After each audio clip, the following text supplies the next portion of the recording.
300-ден астам қандасымыз әлі күнге көк түсті құжатқа қол жеткізе алмай жүр. 3 жылдан бері қарай бір тұрақты маған жауап беретін адам болмады. Оралман деп сіз айтуға ешқандай құқыңыз жоқ. Оралмандар бізден бай тұрады. Бәрібір де статусы оралман ғой. Қазағым, елім, жұртым деп келдім мен. Азаматтық алу қасқалдақтың қандай қол жетіміз ба сонда? Бас ауырмаған дәреже болып тұр. Сізден бізден күшті тұрады кез келген оралманы. Сіз мына айтамыз ток-шоуына келіп, өзіңізді бір керемет үйтіп көрсетпеңіз.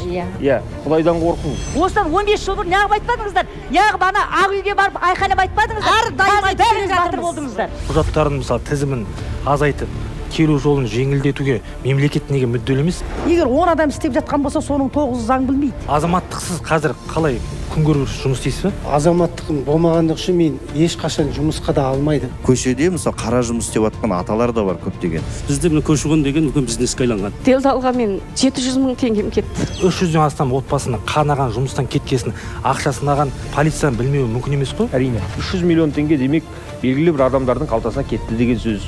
Оны антикор міндетті түрде тексеру керек. Мен қиналып жүрген, мен оқымаған Қытайда. Қазақстан жазуында танымаймын. Жылап жүрген осы қазақтарымыздың бала шағасының отбасын түзеп берсе екен деймін.